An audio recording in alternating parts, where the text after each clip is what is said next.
আজকের রান্না চিংড়ির চপ। এটি শীতের বিকেলে চায়ের সাথে একদম জমে যাবে। খুব সুন্দর খেতে, একদম মুচমুচে, মনে হবে খেয়েই যাই। এর জন্য প্রথমে অনেক কিছু জিনিস লাগবে। যেমন প্রথমেই লাগবে বেসন, নুন, খাবার সোডা, পেঁয়াজ থেঁতো করা, আদা রসুন বাটা, সর্ষের তেল, টমেটো কেচাপ, ছোট চিংড়ি ভাজা, আর ওই চিংড়িটাই বাটা আর ভাজা দুটোই লাগবে। ধনে পাতা, টমেটো কুচি, আলু সেদ্ধ। এবার লাগবে জিরে, শুকনো লঙ্কা, 5 ফোড়ন, চিনি স্বাদে দেওয়ার জন্য চিনি, চাল গুঁড়ো, ধনে গুঁড়ো, জিরে গুঁড়ো। এবার লাগবে অবশ্যই হলুদ গুঁড়ো, সাদা তেল এবং পরিমাণ মতো লঙ্কা গুঁড়ো। যে যেমন খাবে সেই অনুযায়ী লঙ্কাটা দিতে হবে। আচ্ছা, প্রথমে একটা বোল নিলাম এবং তাতে 1 কাপের মতো বেসন দিলাম। এই 1 কাপ বেসনে অল্প চাল গুঁড়ো রাখবে, 1 চামচ চাল গুঁড়ো দিলেই যথেষ্ট, কারণ বেশি চাল গুঁড়ো দিলে আবার একটু শক্ত হয়ে যায়। পরিমাণ মতো দিতে হবে। তারপর এটাকে অল্প নুন দিতে হবে এবং নুনটা বুঝে দিতে হবে, যে যেমন নুন খায় সেই অনুযায়ী দিতে হবে। এই মশলাটাকে আরও স্পাইসি করার জন্য আমি এতে অল্প গুঁড়ো লঙ্কা দিলাম। সেটাও যে যার ইচ্ছা মতো, যে যেমন ঝাল খায় সেরকম দিতে হবে। তারপর এতে আমি একটু হলুদ দেবো। এই হলুদটা দিচ্ছি ব্যাটারের জাস্ট রং আনার জন্য। কেউ দিতেও পারে, নাও দিলেও হবে। তারপর আমি এতে একটু ধনে গুঁড়ো দিচ্ছি। ধনে গুঁড়োটাও যে যার আন্দাজ মতো দিতে হবে। ধনে গুঁড়ো দিলেও খেতে ভালো হয় আর কি। তারপর এতে একটু আমি জিরে গুঁড়ো দেবো, সবই পরিমাণ মতো। তারপর আমার পছন্দ মতো আমি এতে একটুখানি চিনি দিই। চিনি দিলে 2-4 দানা চিনি দিলে মশলাটা খেতে ভালো হবে, ওই জন্য আমি এতে 2-4 দানা চিনি দিলাম। এবং এই মশলাটাকে খাস্তা করার জন্য আমি পরিমাণ মতো অল্প খাবার সোডা দেবো। তাই আমি এতে 1/2 চামচেরও কম, মানে একদম অল্প খাবার সোডা দিচ্ছি। তারপর এই ব্যাটারটাকে আরও সুস্বাদু করার জন্য আমি এতে সাদা তেল, পরিমাণ মতো অল্প সাদা তেল দেবো। এই সাদা তেল দিলে ব্যাটারটা খুব খাস্তা হয়। তারপর এটাতে আমি অল্প পরিমাণে ধনে পাতা দেবো।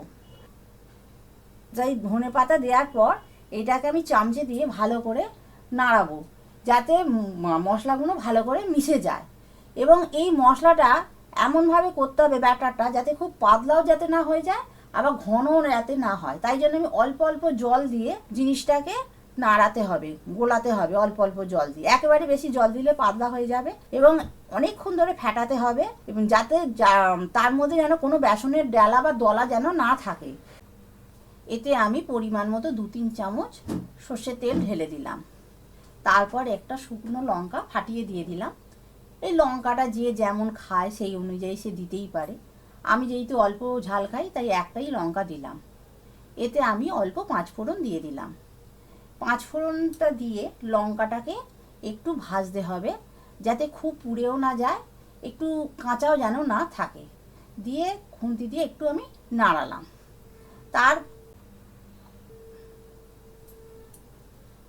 তারপর আমি এতে পেঁয়াজ যেটা থেঁতো করে রেখেছিলাম সেই পেঁয়াজ থেঁতোটা দিয়ে দিলাম।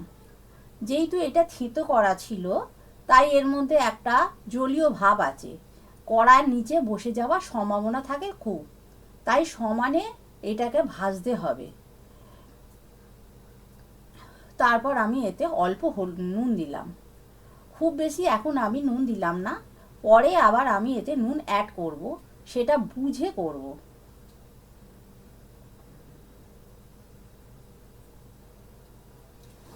তারপর আমি এতে আদা রসুন যে বেটে রেখেছিলাম, আদা রসুন বাটাটা দিয়ে দিলাম। এবং আদা রসুন বাটাটা দিয়ে এটাকে ভালো করে ভাজতে হবে, কারণ কাঁচা আদা রসুনের একটা উগ্র গন্ধ থাকে, যেটা অনেকেরই পছন্দ হয় না। এই জন্য এইটা একটু ভাজা ভাজা হয়ে গেলে তারপর কুঁচো টমেটোটা আমাকে দিয়ে দিতে হবে। এই মিশ্রণে যেহেতু অল্প নুন দেওয়া আছে তাই টমেটোটা আমার এমনিতেই নরম হয়ে যাবে। তারপর এর খানিকক্ষণ রাখার পর এর রঙটা ছাড়তে আরম্ভ করে দিয়েছে, রঙটা পরিবর্তন হতে আরম্ভ করে দিয়েছে। এবার আমি ওই যে সেদ্ধ আলু, যেটা আগে থেকে নুন দিয়ে সেদ্ধ করা ছিল, এতে বেশি নুন দেওয়া ছিল না, অল্প নুন দিয়ে আমি সেদ্ধ করেছিলাম, ওই সেদ্ধ করা আলুটা দিয়ে মশলাটাকে আবার ভালো করে নাড়াচাড়া করতে হবে, যাতে মশলাটা ঠিক মতো এর মধ্যে ঢুকে যায়। এবার এতে পরিমাণ মতো আবার একটু লঙ্কা দেবো, গুঁড়ো লঙ্কা, ঝালটা যে যার ইচ্ছা মতো, আর অল্প হলুদ দেবো। এই পরিমাণগুলো বুঝে বুঝে দিতে হবে। তারপর আমাকে একটুখানি আমি এতে ধনে গুঁড়ো দিলাম, ধনে গুঁড়োর ধনে গুঁড়ো যেহেতু দিলাম পরিমাণ মতো, এর সঙ্গে জিরে গুঁড়োও দিলাম। জিরে গুঁড়ো, ধনে গুঁড়ো সব যে যার ইচ্ছা মতো দিতেও পারেন, নাও পারেন। তারপর এতে আমি কুঁচো ধনে পাতাটা দিলাম। তারপর মিশ্রণটা যাতে ঠিকঠাক আলুর মুন্ডুর ভেতর ঢুকে যায়, এই জন্য আমাকে খুন্তি দিয়ে ভালো করে আমি চেপে চেপে খুন্তি দিয়ে এইটাকে ভালো করে নাড়াচ্ছি। কারণ মিশ্রণটা যদি কোথাও ঠিক মতো না ঢোকে তাহলে খেতে বাজে অবশ্যই হয়ে যাবে।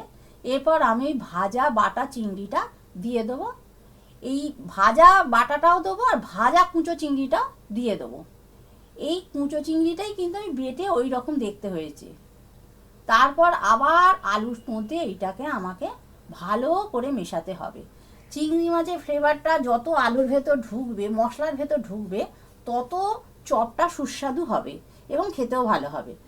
আর এইটাকে আরও একটু টকটক করার জন্য আমি টমেটো পিউরি দিলাম। টমেটো পিউরিটা দিলে একটু টকটক হবে বলে আমি এতে একটু আবার চিনিও দিলাম। মানে খেতে হবে একটু টকটক, হালকা হালকা মিষ্টি, খুব টকও নয় আবার খুব ঝালও না, একদম ঠিকঠাক। আর এখন নুন দিলাম, কারণ নুনটা আমার মনে হলো যেন একটু কম হয়েছে, ওই জন্য আবার নুনটা আমি মেশালাম। মিশিয়ে ভালো করে খুন্তি দিয়ে আবার মিশ্রণটাকে নাড়াতে হবে। এবার নাড়াতে নাড়াতে মিশ্রণটা হালকা করে শুকনো হতে আরম্ভ করেছে। প্রথমে প্লেটে একটুখানি ময়দা ছড়িয়ে নেবো, হাতে সর্ষে তেল দিলাম, দু হাতে সর্ষে তেলটা একটুখানি মেখে নেবো যাতে হাতে মিশ্রণটা আটকে না যায়। তারপর আমি ওই মিশ্রণটা হাতে নিলাম, হাতে নিয়ে একটু চেপে চেপে গোল করার চেষ্টা করব, চপের আকার দেবার চেষ্টা করব এপিট ওপিট করে। তারপর ময়দার ওপর আমি ওইটাকে দিয়ে দেবো। ময়দার ওপর দিয়ে এদিক ওদিক করে ময়দার একটা হালকা কোটিং দেবার চেষ্টা করলাম। তারপর আমি আর একটা মন্ড তৈরি করে দেখাচ্ছি। আবার একটুখানি আলুর মন্ডটা নিলাম, নিয়ে আবার হাতে দুদিকেই চাপলাম। যেহেতু হাতে সর্ষে তেল আছে তাই জিনিসটা আর হাতে লাগছে না। আবার ময়দার পাতলা একটা আস্তরণ এপিট ওপিট করে দিয়ে দিলাম। দেখতে হবে যাতে খুব ময়দার আস্তরণ না হয়। কড়াটা গরম করতে আরম্ভ করেছি। তারপর সর্ষে তেল দিতে হবে এবং এই সর্ষে তেলটা বেশি করে দিতে হবে। যেহেতু চপ করব, এটা অল্প সর্ষে তেল দিলে হবে না, সর্ষে তেলের পরিমাণটা যেন বেশি থাকে। তেলটা ঠিকমতো গরম হয়েছে কিনা প্রথমে দেখতে হবে। ওই জন্য আমি একটুখানি ব্যাটার দিলাম, দেখলাম না তেলটা আমার গরম হয়ে গেছে। তারপর ওই চপটাকে আমি ব্যাটারের ভেতর ডুবিয়ে এপিট ওপিট করে ভালো করে ব্যাটারটা লাগিয়ে আমি তেলেতে ঢেলে দিলাম। প্রথমে এই চপটাকে নাড়ানাড়ি করলে জিনিসটা নষ্ট হয়ে যাওয়ার ভয় থাকে, ওই জন্য একটু রেখে দিতে হবে। তেলটা দেখতে হবে যাতে কাঁচা না থাকে, তেলটা যেন ঠিক মতো গরম হয়। ঠিক মতো গরম না হলে যে কোনো ভাজলে সেই তেলটা ভেতরে টেনে নেয়।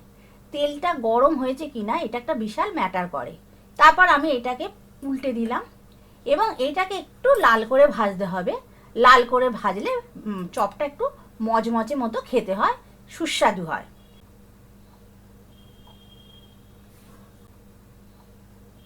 তারপর আমি নামিয়ে দিলাম।